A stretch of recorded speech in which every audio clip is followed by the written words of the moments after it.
Hello there. I'm at the Regatta Course here in Oberschleißheim. It's a great place to visit, by the way, Oberschleißheim. There's an aviation museum and there's the castles or the palaces here in Oberschleißheim. I already made a video about that and you see it over there.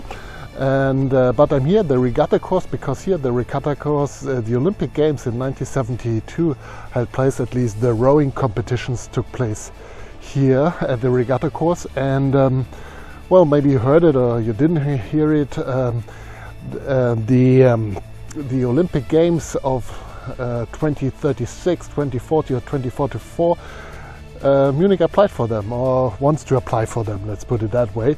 So there was they asked the population here in Munich, and like 2/3 of the population said, yeah, we want to hold the Olympic Games. So I thought, well, this is a good opportunity for a video to show you like the places of where the Olympic Games 1972 were held and how they look like today. I already made a video about the Olympic Park, you can see that as well, but I thought I'd show you more the places that are, well, a little bit offside, like where other competitions took place, and one of them is here the Regatta, well, the Regatta Course here, and so enjoy the video.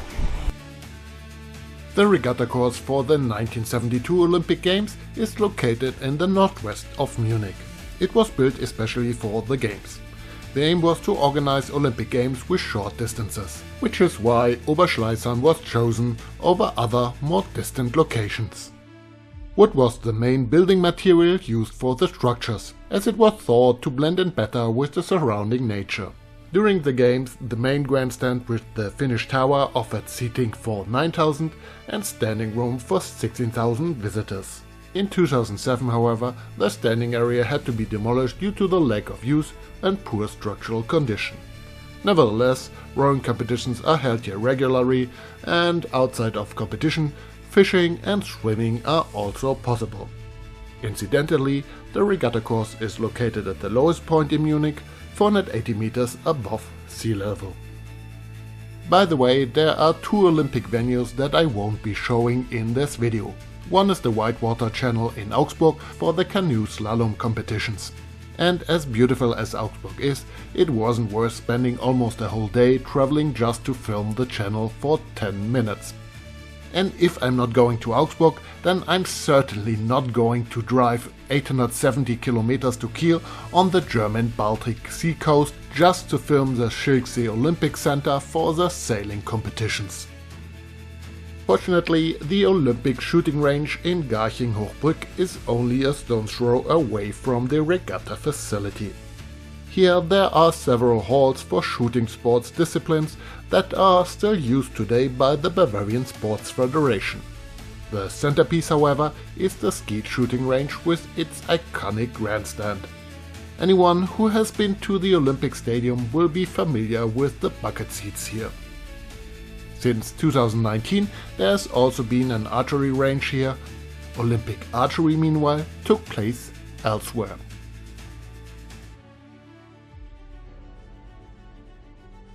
So, and now here I am, and you see here's actually nothing. I'm in the English garden, and on this meadow here behind me, this is where the Olympic archery competition took place. And today you see there's one turn, there's nothing left here except for a meadow.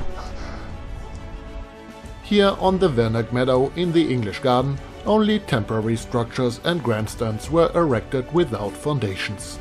This meant that they could be dismantled without leaving any traces. Today, the geese are delighted to be able to graze peacefully here.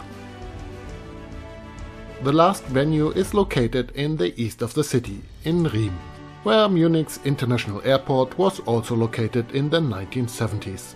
This is where the equestrian competitions took place. There was already a military riding school here during the Second World War.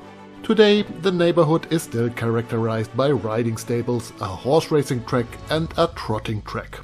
After the Games, the Olympic Equestrian Stadium was used not only for equestrian sports, but also for concerts. Bob Marley, Coldplay and Green Day, among others, played here. The main grandstand had to be demolished in 2008 due to its dilapidated condition. In 2012, concerts also had to be discontinued because the safety of visitors could no longer be guaranteed. This was particularly because too many concert-goers simply walked across the nearby railroad tracks to get to the S-Bahn faster. I have already paid tribute to the heart of the 1972 Olympic Games, the Olympic Park, in another video. But there is another legacy of the Games that I have not yet documented: the old Olympic-Stadion S-Bahn station. Alongside the Olympic Park underground station, it was another feeder station for the Games. After the Games, the station was only used for special events, such as the 1984 Catholic Day, as shown here in the picture. In 1988, a tragic accident occurred here when children playing got caught in the high voltage power line. Since then, the station has been closed and is mainly used as a shelter for homeless people. But I did not film them because just because they live on the streets, they still have a right to privacy. The 1972 Olympic Games were a success in terms of sustainability. Most of the venues are still in use today, either as sports facilities or, in the case of the Olympic Village, as apartments. It is often pointed out that the subway lines here in Munich were only expanded because of the Games. However, one could ask the counter question: would the subway and apartments have been built without the Games? A more pressing question is, of course, can Munich's infrastructure only expand with the bid for the 2036, 2040 or 2044 Olympic Games? Many critics of the Games even see this as an obstacle. What is your opinion on this? Write it in the comments. But don't forget to like and subscribe. And if you need a guided tour of the Olympic Park or non-Olympic areas, here is my homepage and email address. See you in the next video, Philip.